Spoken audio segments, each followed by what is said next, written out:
पश्चिम बंगाल के मुर्शिदाबाद जिले से वक्फ संशोधन एक्ट के खिलाफ जारी प्रदर्शनों से जुड़ी हिंसक झड़पों में एक बाप बेटे की और 3 लोगों की जान चली गई है। इस बीच राज्य में सत्ताधारी टीएमसी के सांसद और पूर्व क्रिकेटर यूसुफ पठान की एक इंस्टाग्राम पोस्ट वायरल हो रही है, जिसमें उनकी आलोचना हो रही है। वो चाय का मजा लेते हुए नजर आ रहे हैं। बीजेपी ने रविवार को टीएमसी के सांसद और पूर्व क्रिकेटर यूसुफ पठान पर तीखा हमला बोला। बीजेपी ने उन पर आरोप लगाया कि मुर्शिदाबाद में वक्फ संशोधन अधिनियम के खिलाफ हिंसक विरोधक प्रदर्शन जारी हैं, अराजकता बढ़ रही है, तबाही हो रही है और यूसुफ पठान आराम से चाय का मजा ले रहे हैं। जिले के कई जिलों में भीड़ की हिंसा, आगजनी और पुलिस की फायरिंग की घटनाएं लगातार बढ़ती जा रही हैं। 3 लोगों की जान जा चुकी है, जबकि 1 दर्जन से ज़्यादा लोग घायल हैं, जिनमें 15 पुलिसकर्मी भी हैं। और ये पूरा मामला धुलियान और मुर्शिदाबाद के आसपास के इलाके का है, जहां लगातार हिंसाएं बढ़ रही हैं और यूसुफ पठान एक 5 स्टार होटल में चाय पीते हुए नजर आ रहे हैं। आपको बता दें कि वक्फ संशोधन बिल, वक्फ अमेंडमेंट बिल जब से देश में कानून बना है, तब से पश्चिम बंगाल में लगातार विरोध प्रदर्शन जारी है। बंगाल का जो मुर्शिदाबाद इलाका है, वहां ना सिर्फ टारगेट किलिंग हो रही है, बल्कि धुलियान जो इलाका है, वहां की वीडियो सामने आई हैं, जहां हिंदू समुदाय के लोग पलायन करने को मजबूर हैं। एक लोकल नौका में बैठी हुई महिलाएं जाती हुई, पलायन करती हुई हिंदू समुदाय साफ तौर पर नजर आ रहा है। उन लोगों का साफ तौर पर कहना है कि नारे लगाए जा रहे हैं कि किसी भी हिंदू को छोड़ा नहीं जाएगा। इस तरह की तमाम वीडियो सोशल मीडिया पर 1-2 नहीं, सैकड़ों की तादाद में सामने आई हैं, जो कि काफी ज्यादा हैरान करने वाली हैं कि पश्चिम बंगाल में आखिर ममता बनर्जी करना क्या चाह रही हैं।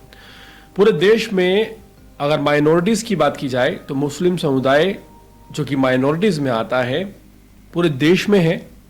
लेकिन यह काफी ज्यादा हैरानी वाली बात है कि किस तरह से ममता बनर्जी आए दिन अपने मतलब के लिए जो मुस्लिम समुदाय है उसका कितना गलत इस्तेमाल कर लेती हैं। कहना गलत ना होगा कि ममता बनर्जी ने आवाम को एक जहर बना के रखा हुआ है और आए दिन अपने मकसदों को पूरा करने के लिए वो इस जहर का इस्तेमाल करना बखूबी जानती हैं। आपको बता दें कि जिस तरह से अगर बात की जाए मुस्लिम समुदाय की, तो गुजरात, पंजाब, दिल्ली और तमाम इलाकों में मुस्लिम समुदाय माइनॉरिटीज में रहता है, लेकिन आगजनी की इतनी ज्यादा घटनाएं आखिर बंगाल में ही क्यों हो रही हैं। सवाल यह है कि क्या सिर्फ बंगाल में मुस्लिम और माइनॉरिटी समुदाय रहता है जिसे वक्फ संशोधित बिल से आपत्ति है। यहां पर आपको बता दें कि ये जो उपद्रवी हैं, इन्होंने रेलवे, बाइक्स, बसें, एम्बुलेंस, थाना, लोगों को घर से निकालकर उन्हें मारना, कुछ भी नहीं छोड़ा है। बर्बरता की सभी हदें पार हो चुकी हैं। और आपको बता दें कि जो मुर्शिदाबाद का धुलियान इलाका है स्पेशली, वहां इतने ज्यादा बदतर हालात हैं, तस्वीरें सामने आई हैं। सैकड़ों की संख्या में जो हिंदू समुदाय के लोग हैं वो निजी स्कूलों में शरण लेने को मजबूर हैं, वो पलायन करने को मजबूर हैं, कोई सुनवाई नहीं है।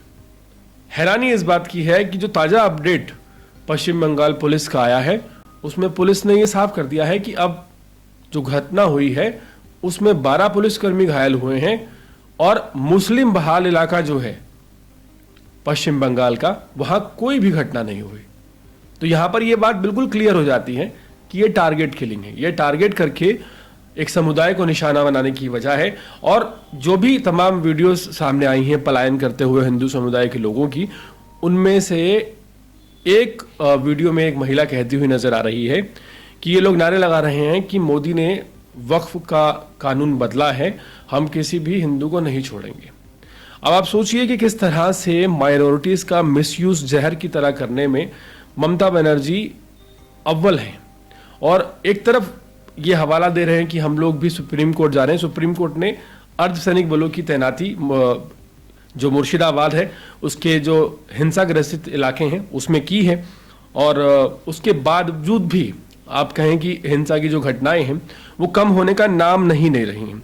वक्फ अमेंडमेंट जो बिल है वो पूरे देश में लागू हो चुका है, कानून बन चुका है, राष्ट्रपति की मंजूरी मिल चुकी है, राज्यसभा में, विधानसभा में पारित हो चुका है। कोई ऐसी अड़चन नहीं है। पूरे देश में वक्फ की संपत्तियां हैं, पूरे देश में किसी को समस्या नहीं है, पश्चिम बंगाल जल रहा है। पश्चिम बंगाल में एक समुदाय को टारगेट किया जा रहा है क्योंकि उसी समुदाय से रिलेट करने वाले एक नेता जो कि प्रधानमंत्री हैं, उन्होंने इस वक्फ बिल का समर्थन किया है। उनकी सरकार ने इस वक्फ बिल को संशोधित कर दिया है। तो यहाँ काफ़ी ज़्यादा हैरानी की बात यह है कि क्या रीज़न है जो ये लोग ऐसे नेताओं की बातों में आ जाते हैं, और क्या रीज़न है कि जिस देश में लगातार डेवलपमेंट हो रही है, लगातार देश आगे की तरफ बढ़ रहा है, आज भी लोग गाड़ियों में भर भर के हिंसा करने पर उतारू हो जाते हैं। कोई नया कानून लागू किया जाता है, कोई नई पॉलिसी लाई जाती है, किसी चीज़ में संशोधन किया जाता है, सारे काम धंधे छोड़ के चंद लोग इन्हीं कामों में लगे जाते हैं। और वहीं दूसरी तरफ एक बेशर्मी वाला जो बयान सामने आ रहा है टीएमसी के नेताओं का, वो और भी ज़्यादा हैरान करने वाला है। टीएमसी के कई नेताओं ने ये बात कही है कि जो बीजेपी बिल लाई है ये उनको सोच समझ कर लाना चाहिए था, संशोधन नहीं करना चाहिए था, और इसकी वजह से इस तरह के दंगे भड़क रहे हैं और नुकसान हो रहा है। सवाल ये है कि जो टीएमसी के नेता इस तरह के बयान दे रहे हैं कि वक्फ को संशोधित करने के बाद बीजेपी की गलती के कारण ऐसा हो रहा है, तो संशोधन ना सिर्फ पश्चिम बंगाल के लिए, पूरे देश के लिए किया गया है। देश में और भी 30 से ज़्यादा राज्य हैं, वहाँ भी इस संशोधन का असर उतना ही पड़ेगा जितना पश्चिम बंगाल में पड़ेगा। तकलीफ पश्चिम बंगाल में क्यों है, टीएमसी को इस बात से दिक्कत क्या है? और जिस तरह के तस्वीरें और विजुअल सामने आ रहे हैं, जिस तरह से मुर्शिदाबाद की वीडियो सामने आई है, धुलियान का वीडियो सामने आया, और धुलियान का एक नहीं सैकड़ों वीडियो सामने आए हैं जिनमें हिंदू समुदाय की महिलाएं साफ तौर पर गुहार लगाती हुई नजर आ रही हैं। वो तस्वीरें नजर आ रही हैं जिन तस्वीरों में दुकानों को, उनके शटर तोड़ दिए गए हैं, दुकानों को लूट लिया गया है, मॉल्स को लूट लिया गया है। बच्चे निजी स्कूलों में बैठकर अपने माँ बाप के साथ जैसे भंडारा खाते हैं वैसे खाना खाने के लिए और रात बिताने के लिए मजबूर हैं। क्या मजबूरी है कि 2025 में भी इस तरह के दंगों को हमारे देश को झेलना पड़ रहा है? ये गंदी राजनीति जो चल रही है, इस पे अब फुल स्टॉप लग जाना चाहिए, क्योंकि हमारा देश आए दिन इस तरह के दंगों में बहुत क्षतियां झेल चुका है। हाल फिलहाल पश्चिम बंगाल यानी कि वेस्ट बंगाल से मांग उठ रही है कि वहां पर राष्ट्रपति शासन लगाया जाना चाहिए जल्द से जल्द, और पूरे मामले को काबू किया जाना चाहिए, क्योंकि राजनीति एक वक्फ बिल के संशोधन करने पर जो लोग कर रहे हैं उन्हें शांतिपूर्ण प्रदर्शन करने का पूर्ण अधिकार है। लेकिन अगर आप ये सोचते हैं कि आप एक समुदाय को टारगेट करेंगे, उनका सरेआम कत्ल करेंगे, उन्हें मार देंगे, उन्हें मजबूर कर देंगे, भय का माहौल पैदा कर देंगे और वक्फ संशोधन बिल वापस हो जाएगा, तो ये मुमकिन नहीं है। हाँ, ऐसा पॉसिबल है कि आने वाले समय में सरकारों की नींद खुले तो शायद राष्ट्रपति शासन लागू करके वेस्ट बंगाल में जो न्याय व्यवस्था है उसे दोबारा से स्थापित किया जाए। पूरे मामले पर राय क्या है, कमेंट सेक्शन में ज़रूर बताइएगा।